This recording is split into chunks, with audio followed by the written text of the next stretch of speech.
Welcome to the very first edition of Global Conversations, a daily podcast brought to you by the Gedsens Pulse and Pixels podcast, your go-to spot for keeping up with the pulse of political events while diving into the pixels of AI breakthroughs. You can find us on Instagram, Facebook, Facebook Reels, YouTube, and TikTok. I'm your host, Risco Ichu, and today we're diving deep into the political dynamics that are reshaping our world. In this episode, we'll be discussing the evolving relationship between France and its former African colonies, exploring how French influence has greatly diminished over the years, and what this means politically, economically, and socially for both France and Africa. Stay tuned as we break down the complexities and consequences of these changing tides in international relations. Let's get into it. I'm excited to introduce today's guest, Amina Traore, an expert in African history and political dynamics. Amina has been closely following the shifts in Africa's political landscape, especially the growing wave of anti-French sentiment and the push for greater sovereignty. Her insights will add a lot of depth to our conversation today. Amina, welcome to the show. Thanks so much for having me, Risco. I'm excited to be here and to dive into this important topic. Amina, you will remember, Francophone Africa has been through torrid times politically and economically. I can remember it vividly like it was yesterday. French influence in Africa, it used to be as permanent as the Eiffel Tower. But what if the tower was actually built on sand? Today, we're exploring how France's iron grip on its former African colonies is turning to dust faster than anyone expected. Did it take France by surprise? You know what's fascinating about this shift?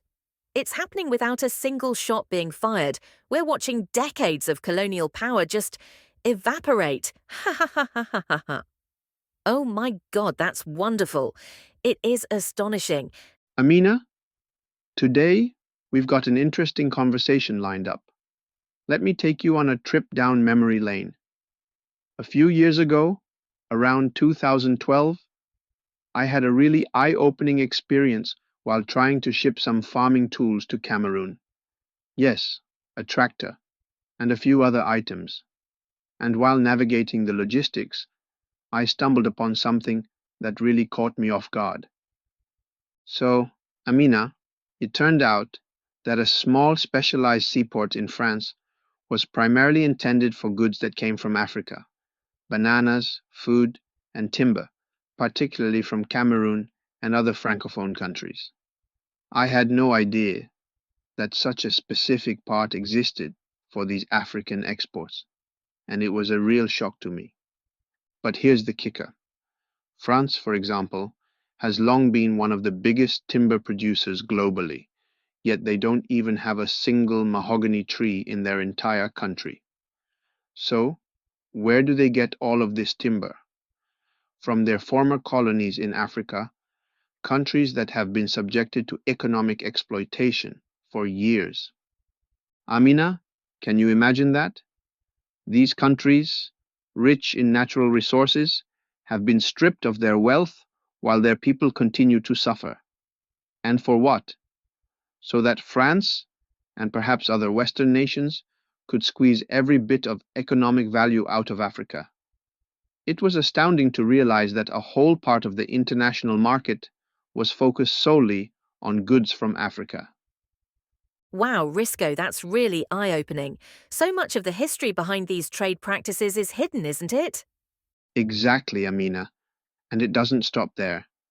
France, along with other powers, built their wealth from exploiting these African resources, wood, food, you name it, while disregarding the people who lived there.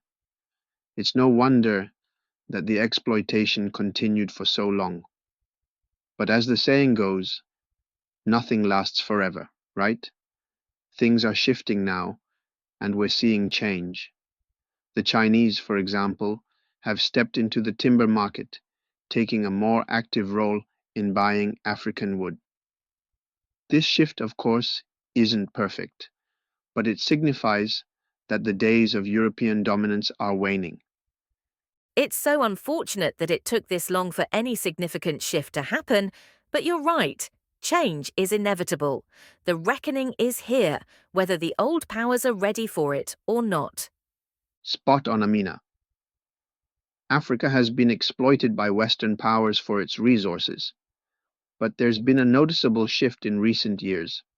There is undoubtedly an increasing role China's playing in Africa. And don't forget the Russians and Turkey. This, of course, is a topic for another episode. Absolutely, Risco. The Chinese presence in Africa has really changed the dynamics, hasn't it? It's no longer just about aid, it's about trade, investment, and infrastructure. China has become a major partner for many African countries, and it's really helped in diversifying their global relationships. What do you think? Right? And what I find interesting is that China's approach doesn't come with the same political strings attached as Western aid often does.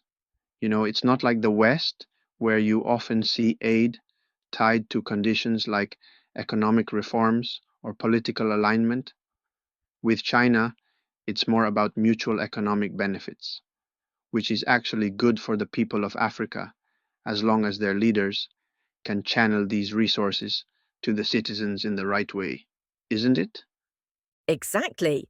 China has poured a lot of money into infrastructure projects, building roads, railways, energy plants. And these are things Africa really needs to boost its economy. It's not just about importing resources anymore, but also improving the internal infrastructure that can drive growth.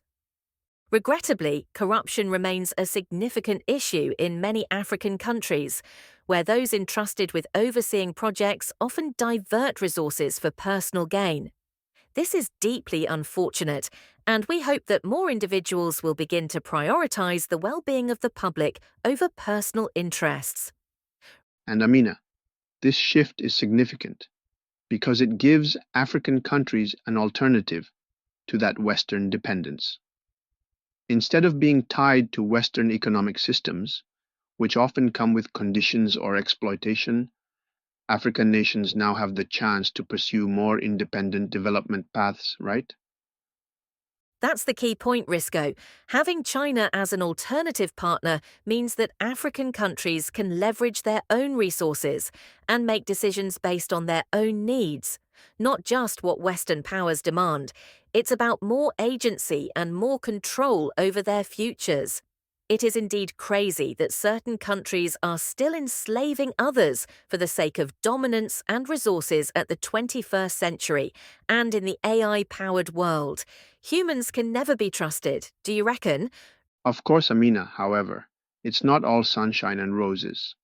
There are some concerns about the long-term effects, like the rising debt some African nations face from Chinese loans and how much influence China might wield in return.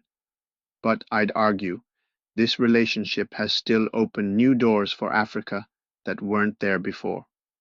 There is a lot of freedom nowadays in their transactions with the West, I suppose. Absolutely.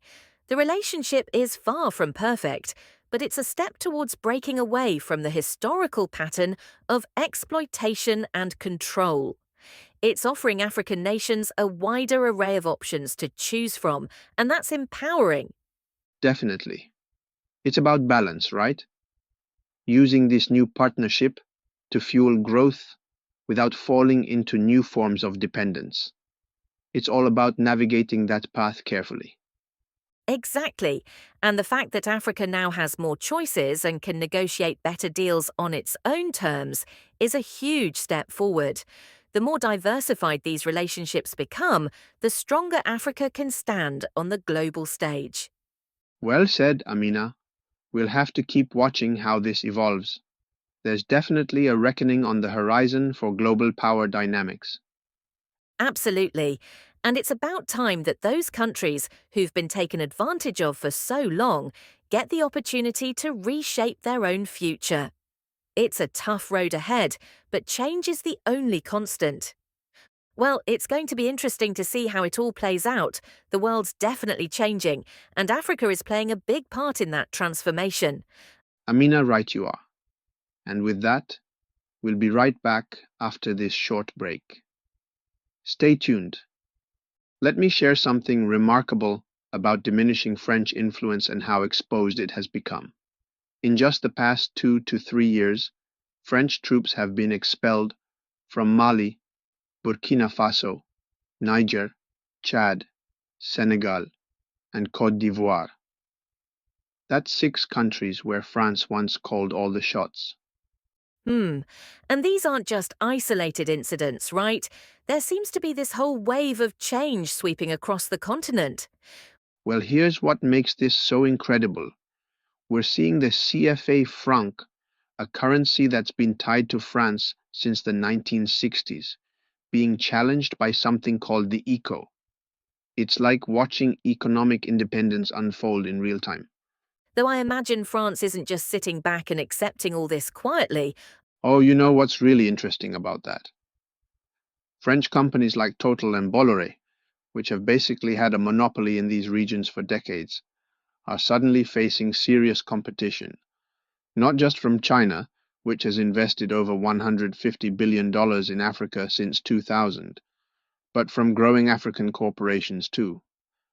So, what you're saying is this isn't just about politics, it's about money and power shifting hands completely. Exactly right. And here's a mind-blowing statistic. French trade with Africa has dropped from about 11% of the continent's total trade in 2000 to just 5.5% today. Meanwhile, China's trade with Africa has grown to more than $250 billion annually. Well, that really puts things in perspective. France is literally watching its influence get reduced to the minimal while others step in. And you know what's fascinating?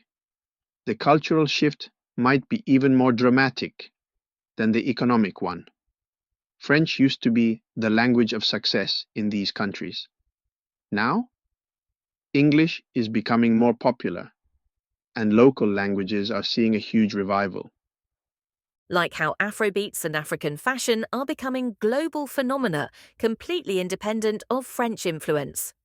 right?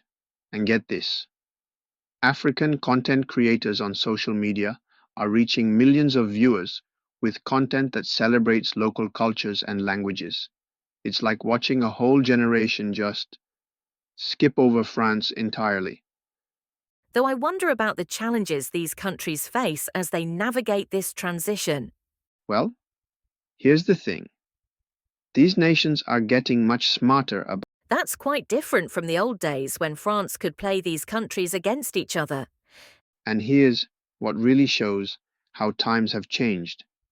In 2021, a survey showed that over 80% of young people in Francophone Africa believe their countries would be better off with less French influence. That's a complete reversal from just a generation ago. Sounds like France needs to completely reimagine its role in Africa. You know what's ironic about all this? France spent centuries trying to make these countries French, and now they're becoming more confidently African than ever before. Amina, thanks for honoring our invitation, and thanks for your contributions as always. Stay with us, folks. Coming up in our next episode, we'll explore other political, social, economic, and tech news and their impact on humanity. Thanks for having joined us for this first edition of Global Conversations, a deep dive into France's changing relationship with Africa. Remember to visit us on YouTube, Instagram, Facebook, Reels, and TikTok for more stories that help make sense of our changing political and digital world.